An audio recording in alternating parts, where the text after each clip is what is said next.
ቋሚ ቅዱስ ሲኖዶስ በዛሬው ዕለት መግለጫ አውጥቷል በአቡነ ገብርኤል ላይ ማለት ነው። ከዚህ እንደሚከተለው አነብላችኋለሁ። ቋሚ ቅዱስ ሲኖዶስ ማለዳ ባደረገው መደበኛ ስብሰባ ብፁዕ አቡነ ገብርኤል ባሳለፍነው አርብ በስቅለት ዕለት በፍኖተ ጽድቅ ቴሌቪዥን በቅድስት ድንግል ማርያም ዙሪያ ያስተላለፉትን ትምህርት በመመልከት ውይይት አድርጓል። በብፁዕነታቸው የተላለፈውን ትምህርት ዝርዝር ሁኔታ በመመርመር ውሳኔ ለማስተላለፍ ይቻል ዘንድ ሁሉም የቋሚ ሲኖዶስ አባላት በምልአት በተገኙበት ለአርብ ሚያዝያ 17 2017 ዓ.ም ቀጠሮ ተይዟል የሚል ወጥቷል። የኢትዮጵያ ኦርቶዶክስ ተዋሕዶ ቤተክርስቲያን ሕዝብ ግንኙነት መምሪያ ነው ያወጣው። እግዚአብሔር ይመስገን እዚህ ድረስ ራሱ ደረጃ መድረሱ። እንግዲህ አርብ ዕለት ቅዱስ ሲኖዶስ የሚወስነውን ውሳኔ እንጠብቃለን ማለት ነው። ቆፍጠን ያለ ጠንከር ያለ ውሳኔ እንደሚያስተላልፍ ቅዱስ ሲኖዶስ ተስፋ እናደርጋለን። እግዚአብሔር ይጨመርበት። የአርብ ሰው ይበለን። ጠብቂን ከእንክርዳድ ዘሪው ይህን መልካም ስንዴ እንዳይበክለው ይህን መልካም ስንዴ እንዳይበክለው ጠብቂን ከእንክርዳድ ዘሪው። ፍኖተ ጽድቅ የተባለው ምንድን ነው? እንግዲህ ሚዲያ ነው አላውቅም፣ ተቋም ነው ምንድን ነው? ግን ብዙ ሰዎች ላይ ፈተና እያመጣ ነው። ይሄን መርሳት የለብንም። እኔ ይሄ ቻሌንጅ ይሄ ፈታኝነት መቼ ነው የሚያቆመው ነው እና ፍኖተ ጽድቅ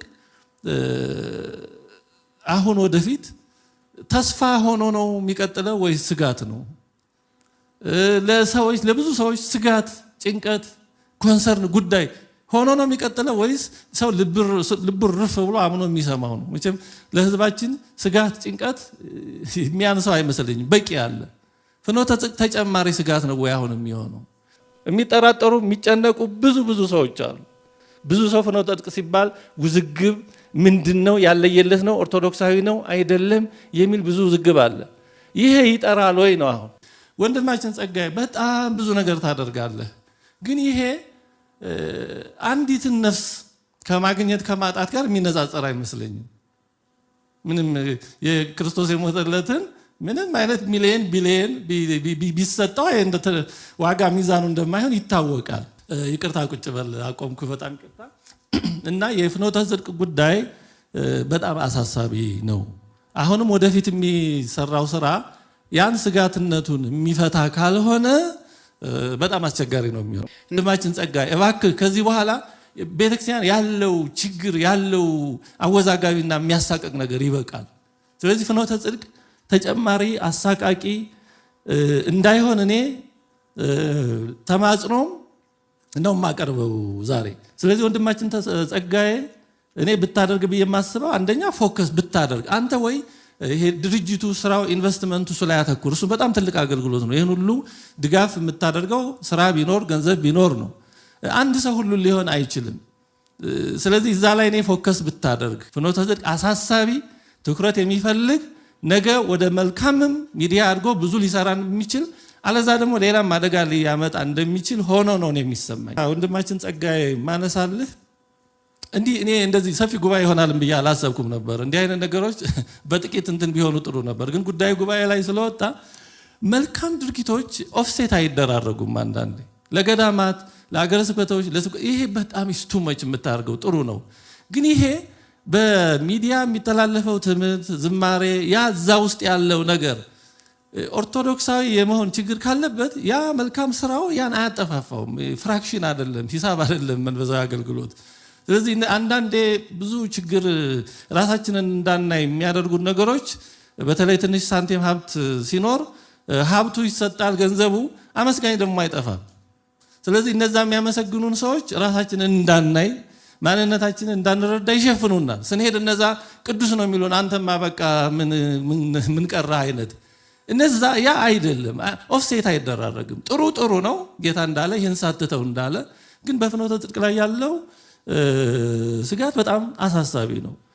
ይድረስ ለቤተ ክህነት ፍኖተ ጽድቅ የተባለ ድርጅት እዛ ላይ የሚቀርቡ ዝማሬዎችም ስብከቶችም እኔም ብቻ ነው የማይጥሙኝ፣ በጣም የሚቀፉኝ። እኚህ ሰውዬ ሄደው ፍኖተ ጽድቅ ላይ ነው ይህንን ስብከት የሰበኩት። ማርያም ቤዛዊት ዓለም አትባልም ብለው። ቤተሰቦች የምትስማሙኝ ከሆነ አዎ እንስማማለን በሉ። በጣም መጣራት ያለበት ድርጅት፣ እኔ ሁሌም የሚቀፈኝ ድርጅት፣ እግዚአብሔር ምስክሬ ነው። አረ ነገር ሊጠና ይገባል። እመቤታችን ቅድስት ድንግል ማርያም ቤዛ ልትባል አይገባትም። ይህ የብዙዎችን ልብ የነካ የኦርቶዶክሳውያን ምዕመናንን ጆሮ የቆጠቆጠ ድፍረት የተሞላበት ክህደት በቅርቡ በብፁዕ አቡነ ገብርኤል የተባሉ ጳጳስ ፍኖተ ጽድቅ በተሰኘውና ከዚህ ቀደምም በአወዛጋቢ ጉዳዮች ስሙ በሚነሳው ቡድን መድረክ ላይ ቀርበው ለዘመናት በቤተ ክርስቲያኒቱ አስተምህሮ የከበረ ስፍራ ያላትን ወላዲተ አምላክን አስመልክቶ የተናገሩት ንግግር ከፍተኛ ማዕበል ቀስቅሷል። በወቅቱ በአዳራሹ የነበሩ የተወሰኑ ሰዎች በጭብጨባ ድጋፋቸውን ቢያሳዩም ንግግሩ ይፋ ከሆነበት ቅጽበት አንስቶ ግን በማህበራዊ ሚዲያና በምዕመናን ዘንድ ከፍተኛ ቁጣን ፈጥሯል። በተለይም በቤተ ክርስቲያኒቱ ጉዳዮች ላይ በሚያቀርቧቸው ጽሑፎች የሚታወቁት ዲያቆን ሄኖክ ኃይሌ በብዕራቸው ይህንን ንግግር ሆን ተብሎ የተፈጸመ ክህደት ሲሉ በጽኑ አውግዘዋል።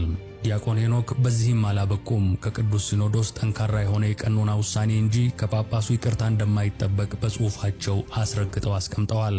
ታዲያ ይህ ንግግር ምን ይዘት አለው? ቤዛ የሚለው ቃል ያለው ነገር ሃይማኖታዊ ክብደትስ እስከምን ድረስ ነው? የዲያቆን ሄኖክ ኃይሌ ትንታኔስ ምን ይላል? ከጳጳሱ ንግግር በስተጀርባ ያለ እውነታስ ምንድን ነው?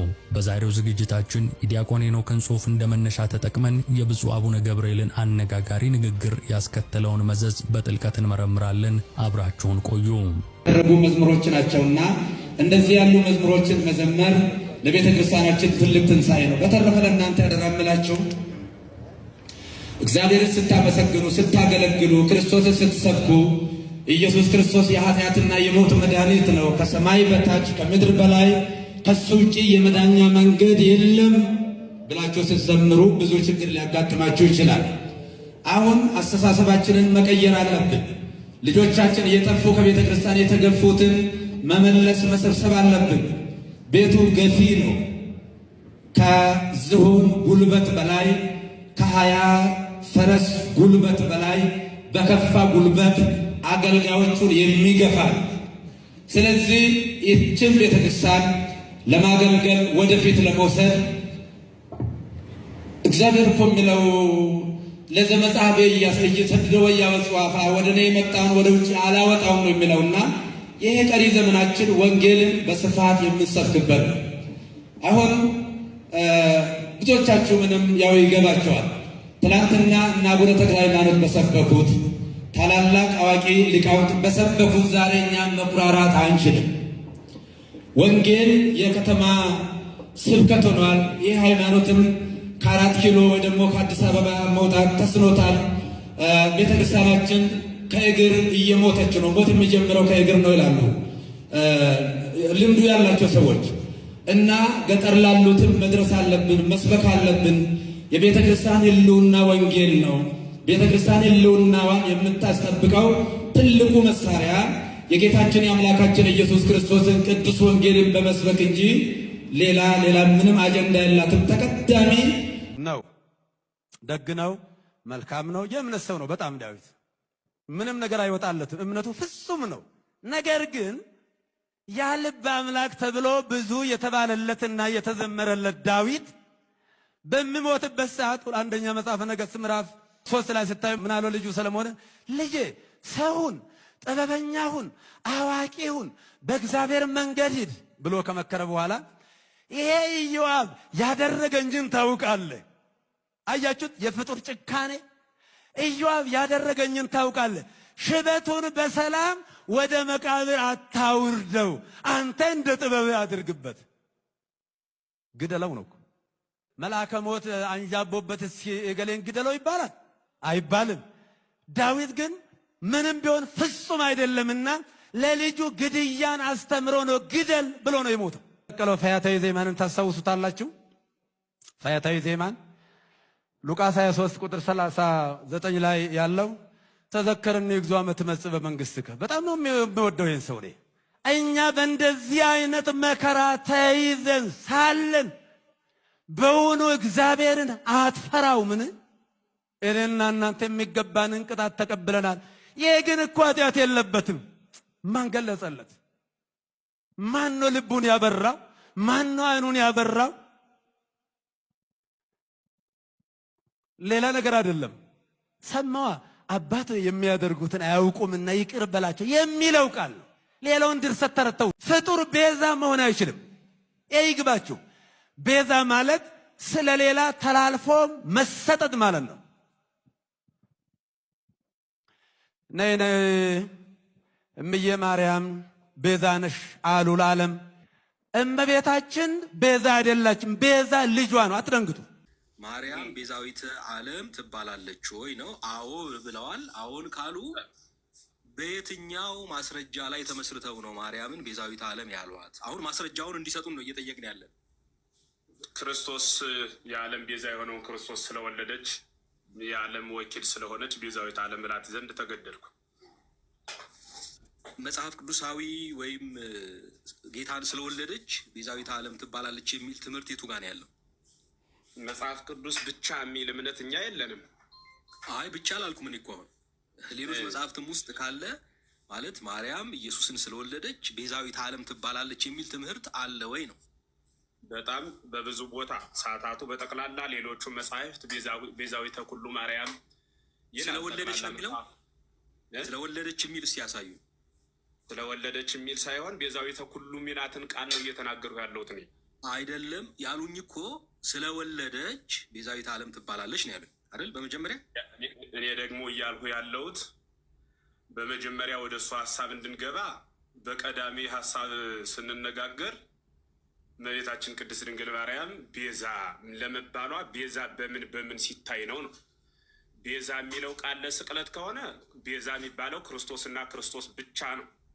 ተጨማሪ ተቀዳሚ ተከታይ የሌለው ቤዛ ክርስቶስ ነው። በምን በነገረ ስቅለቱ ዙሪያ ካወራን ማለት ነው። በሌላው ሀሳብ ደግሞ ቤዛ የሚለው ወኪል ምትክ የሚል ትርጉም በሚሰጠው ጊዜ ደግሞ ወኪላችን ናት፣ ቤዛ እንላታለን። ዓለም በጠቅላላ ንጽህናን ባጣበት ሰው በአዳም መርገም በሚቅበዘበዝበት ዘመን ንጽሕት ዘር ስንዱ እመቤት ወላዲተ አምላክ ቅድስት ድንግል ማርያም ዓለምን ወክላ በንጽህና አንድ መንግስት ሳይሆን የመንግስታትን ንጉሥ ወልደ እግዚአብሔር ኢየሱስ ክርስቶስን በማኅፀኗ ስለወሰነች ስለ ንጽህናዋ የዓለም ወኪል ስለሆነች ቤዛ የሚለውን ወኪል በሚለው በምንጠቀምበት ጊዜ የዓለም ቤዛ ናት ብለን እንናገራለን ማለት ነው። ቤዛ የሚለው ተላልፎ መሰጠት በሚለው ጊዜ ደግሞ ተላልፋ የተሰጠች ናት። ስለኛ ግብፅ መሰደድ ለእኛ ቤዛነትን የተሰደደችው የአዳምን ስደት ነው የተሰደደችው ማለት ነው። ማለት እሱን እኮ አሁን ለምሳሌ ወደ መጽሐፍ ቅዱሱ ከመጡ ለምሳሌ ይሄ ክፍል ማርያምን ቤዛ አላሰኛትም፣ ስለወለደችም ደግሞ ቤዛ ናት የሚል ትምህርት የለም። እናንተ ግን ያው በፈቃዳችሁ ቤዛ ልትሏት ትችላላችሁ። በብዙ የቤተክርስቲያን መጽሐፍትም ውስጥ ቤዛዊተ ኩሉ ዓለም የሚሉ ብዙ ንባቦች እንዳሉ እናውቃለን።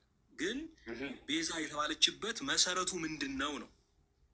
ቤዛ የተባለችበት ዓለምን ወክላ በንጽህና ተገኝታ አካላዊ ቃልን ስግው አድርጋ ስላስተናገደች፣ ስለዚህ በዛ ቤዛ ብለናት የእኛ ምትክ ናት ማለት ነው። ሰው ሁሉ ቆይ አድምጠኝ። ሰው ሁሉ ንጹህ ባልሆነበት በዚያ ዘመን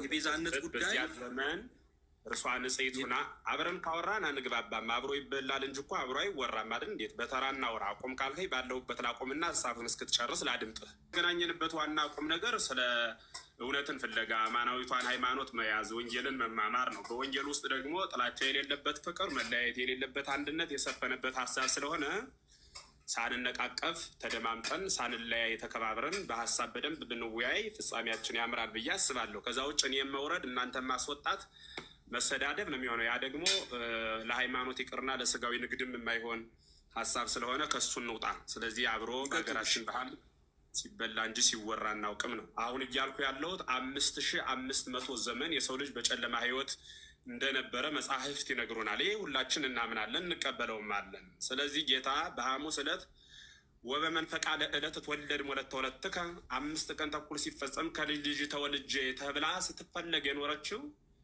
ዘመኑ ሲፈጸም ከእሷ በኋላም አምላክን ሊወልድ የሚችል የማይመጣ ከእርሷ በፊትም ያልነበረ ሰማይና ምድርን በቸርነቱ የፈጠረውን ዳሩ ግን በፈቃዱ በእርሷ የተወሰነውን ወኪል ባጣንበት እስከ ሐናና ኢያቄም ማኅፀን የሰው ልጅ በአዳም ርግማን በሚቅበዘበዝበት ዘመን ለእኛ ተላልፋ የተሰጠች ማለት በንጽህና አካላዊ ቃልን ለመውለድ ማለት ነው። ተላልፋ የተሰጠች ማለት የተሰቀለች ለማለት አይደለም። ስለበቃች ቤዛ እንላታለን። ለምን? በሔዋን ትክ የተሰጠች በሔዋን በኩል ሞት ወደ ዓለም መጣ ብሎ የሚያምን ሰው ሁሉ በድንግል ማርያም በኩል ህይወት መጣ። ህይወት ማን ነው? እርሱ ኢየሱስ ነው ማለት ነው።